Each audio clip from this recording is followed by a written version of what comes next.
Το Ευρωπαϊκό Κοινοβούλιο είναι ένα από τα πιο ισχυρά και σημαντικά όργανα της Ευρωπαϊκής Ένωσης. Παρεμβαίνει ως συνομοθέτης σε όλα σχεδόν τα πεδία της νομοθεσίας της Ευρωπαϊκής Ένωσης, μαζί με το Συμβούλιο της Ευρωπαϊκής Ένωσης και την Ευρωπαϊκή Επιτροπή.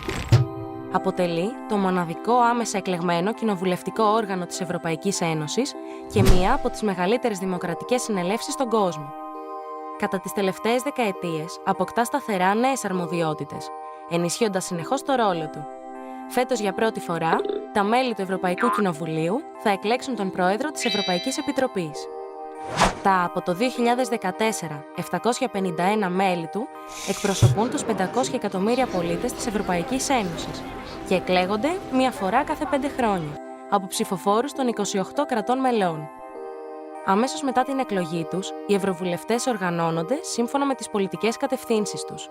Τώρα κατανέμονται σε 7 πολιτικές ομάδες που εκπροσωπούν όλο το ιδεολογικό φάσμα. Βουλευτές που ανήκουν σε διαφορετικές πολιτικές ομάδες ή είναι μέλη διαφόρων κοινοβουλευτικών επιτροπών μπορούν να ιδρύουν διακομματικές ομάδες για την ανεπίσημη ανταλλαγή απόψεων σχετικά με συγκεκριμένα θέματα και να προωθούν τις επαφές μεταξύ των βουλευτών και της κοινωνίας των πολιτών. Η μεγαλύτερη από τις 27 διακομματικές ομάδες είναι αυτή που αφορά τα LGBT δικαιώματα. Lesbian, gay, bisexual and transgender, αριθμώντας πάνω από 150 μέλη. Τα μέλη της παίρνουν ευνοϊκή στάση σχετικά με τα LGBT ζητήματα, όταν συντάσσουν εκθέσεις ή τροποποιήσεις και όταν ψηφίζουν στο Κοινοβούλιο. Το Ευρωκοινοβούλιο έχει ήδη λάβει στο παρελθόν σημαντικά μέτρα σε σχέση με τα LGBT δικαιώματα. Μερικά εξ αυτών: την Ευρωπαϊκή Νομοθεσία για την προστασία των LGBT ατόμων στην εργασία, που αποτελεί τον πρώτο νόμο σε ευρωπαϊκό επίπεδο, ο οποίος αναφέρει το σεξουαλικό προσανατολισμό. Πρακτικά, υποχρέωσε τα κράτη-μέλη να συμπεριλάβουν το σεξουαλικό προσανατολισμό στο σχετικό εθνικό τους νόμο σχετικά με τις διακρίσεις στην απασχόληση.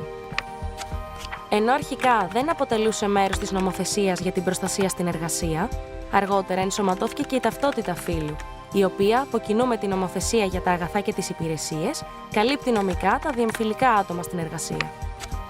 Το ψήφισμα υπέρ της δημιουργίας ενός χάρτη πορείας της Ευρωπαϊκής Ένωσης κατά της ομοφοβίας και των διακρίσεων, λόγω σεξουαλικού προσανατολισμού και ταυτότητας φύλου.